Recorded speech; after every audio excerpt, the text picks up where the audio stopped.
बिस्मिल्लाहिर्रहमानिर्रहीम अस्सलाम वालेकुम। माय नेम इज जाफरान साजिद और आज के इस वीडियो लेक्चर में मैं आप सबको वेलकम करता हूँ। Today our topic of discussion is direct proportion.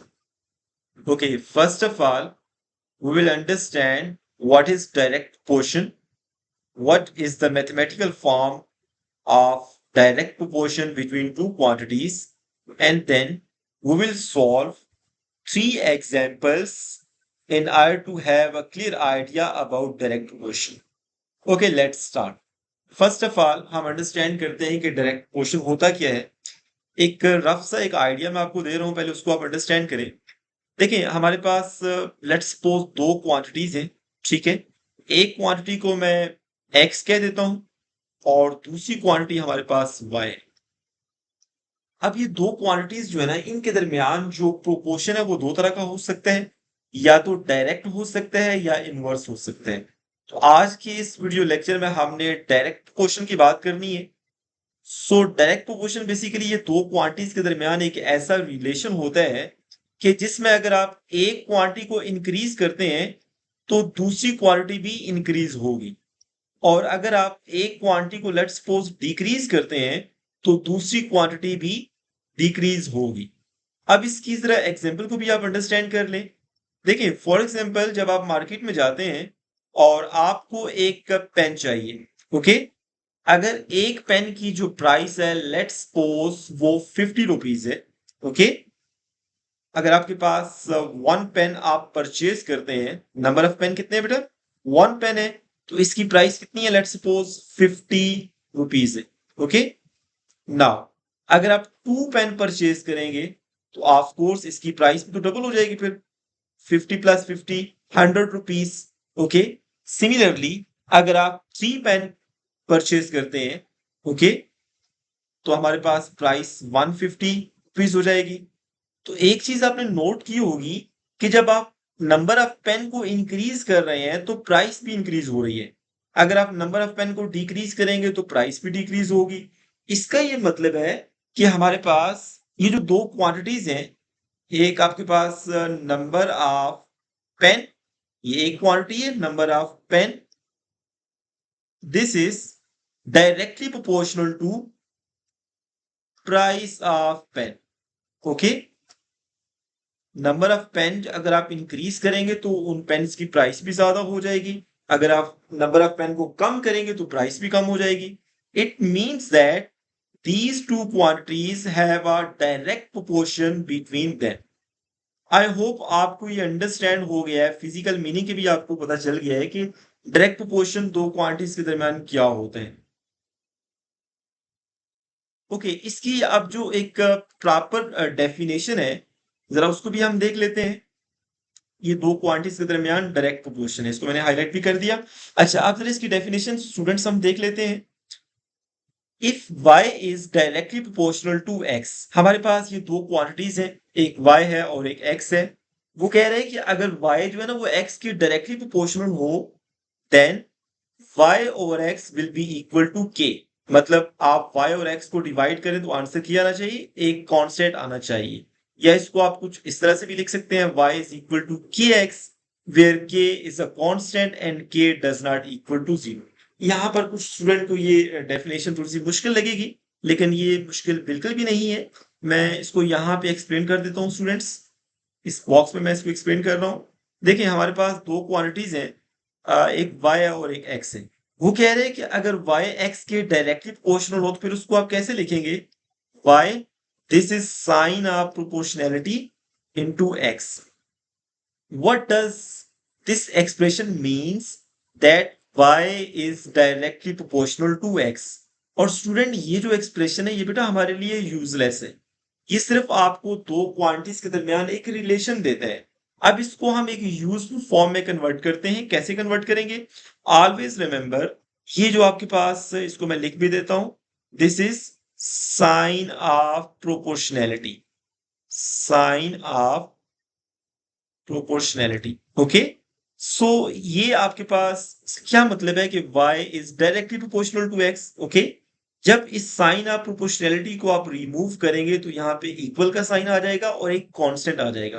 Constant को आप c कह दें, वैसे यूजुअली हम यहाँ पे इसको के कहते हैं, जैसे कि डेफिनेशन में भी आपको ये के नजर आ रहा है। ओके, तो यहाँ पे इक्वल के साथ एक कांस्टेंट आ जाता है, जिसे आप कांस्टेंट ऑफ प्रोपोर्शनैलिटी कहते हैं, इनटू एक्स। ओके, इस साइन ऑफ प्रोपोर्शनैलिटी को जब आप रिमूव करेंगे स्टूडेंट, तो यहाँ पे इक्वल का साइन आएगा और साथ एक कांस्टेंट आ जाएगा जिसको आप के कह देते हैं।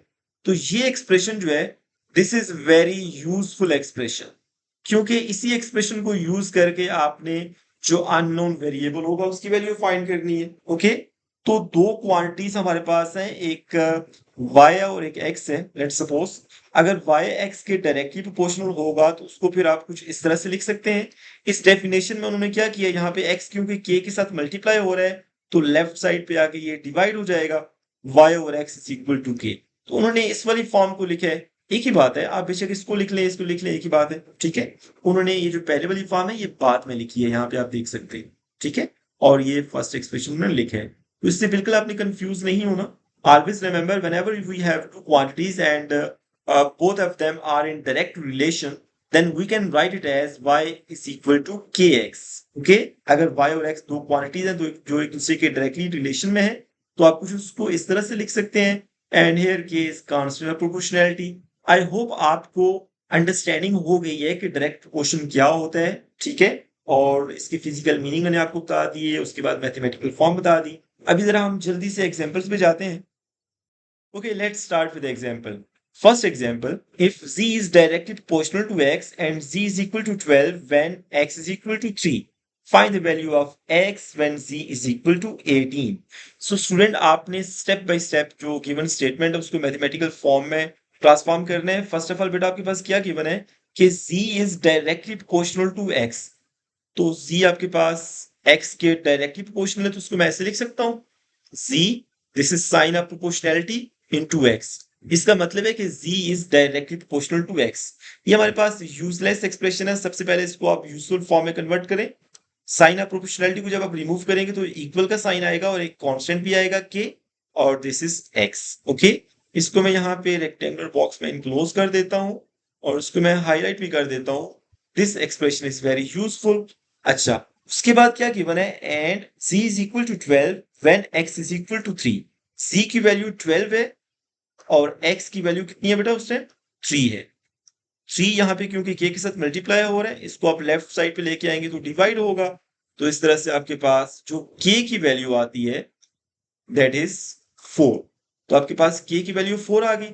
अब नेक्स्ट स्टेटमेंट क्या है बेटा, find the value of x। आपने x की वैल्यू फाइंड करनी है बेटा when z is equal to 18। अब z आपके पास कितना है भाई, z is 18। तो आपने क्या करना है, ये जिसको मैंने हाईलाइट किया था जिस एक्सप्रेशन को, इसमें आपने, मैं यहाँ पे लाइन लगा लेता हूं, आपने इस एक्सप्रेशन में, अब वो कह रहे हैं कि x की वैल्यू आपने फाइंड करनी है जबकि z आपके पास 18 है। So by using this expression z is equal to kx, put the given values, z is equal to 18।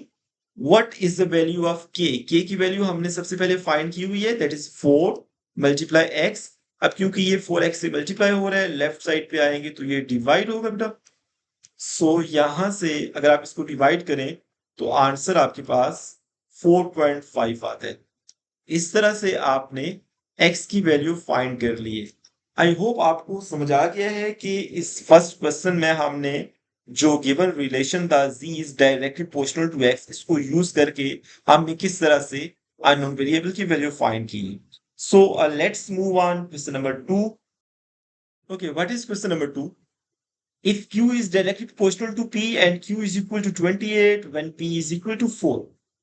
Part 1, express q in terms of p. Part 2, find the value of q when p is equal to 5. Part 3, calculate the value of p when q is equal to 42. Okay, सबसे पहले क्या given है कि q is directly proportional to p, तो इसको मैं लिख सकता हूं q sign of proportionality, p sign of proportionality को रिमूव करें तो यहाँ पे इक्वल का साइन आएगा और एक कांस्टेंट आ जाएगा, साथ p वैसे ही रहेगा। इसको स्टूडेंट मैं हाईलाइट कर लेता हूं क्योंकि इसी एक्सप्रेशन को हमने यूज करना है। ओके, अब पार्ट 1 में वो क्या कह रहा है, सॉरी पार्ट 1 से पहले हमने एक काम ये करना है कि ये जो स्टेटमेंट गिवन है q is equal to 28 when p is equal to 4, इसको यहां पुट करें ताकि k की वैल्यू आपको मिल जाए। सो q की जगह 28 पुट करें, k वैसे ही रहेगा और p आपके पास 4 है। अब 4 यहाँ पे मल्टीप्लाई हो रहा है, लेफ्ट साइड पे बेटा लेके आएंगे तो डिवाइड होगा। तो इस तरह से आपके पास जो k की वैल्यू आ गई वो 7 आ गई है।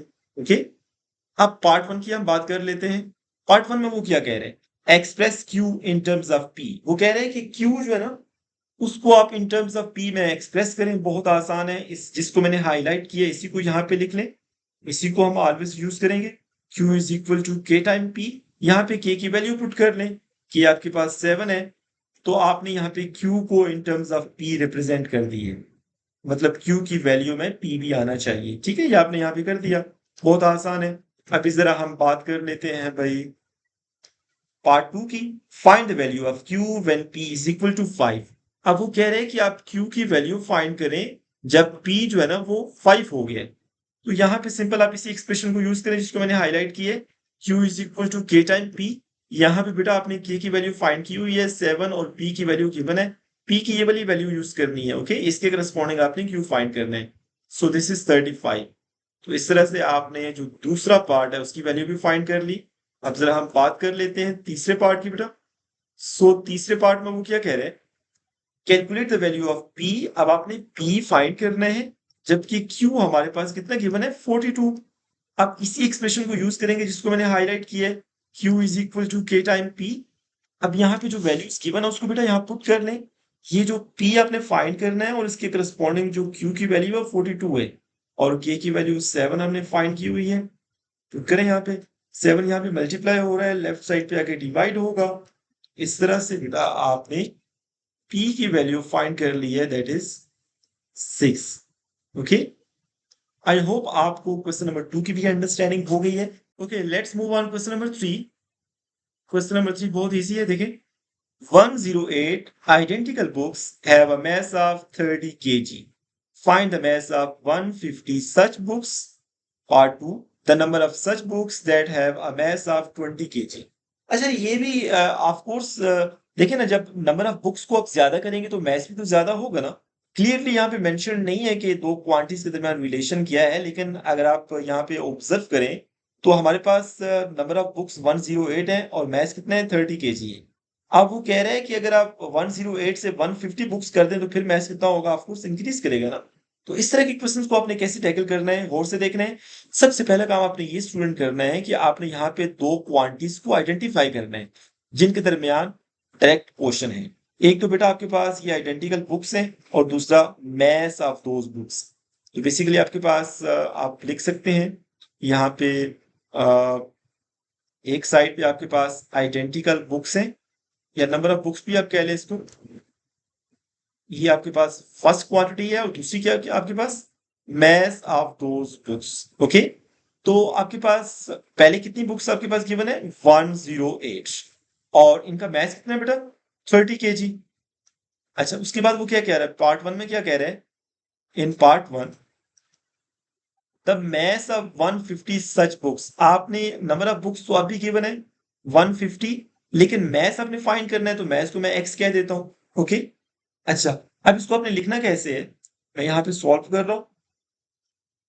देखिए आपके पास 108 और 150, इसको आप इस तरह रेशियो फॉर्म में लिख लें, 108 और 150 this is equal to 30 over x। Okay, अब यहाँ पे क्रॉस मल्टीप्लाई कर लें। So 108 multiply x is equal to 30 multiply 150।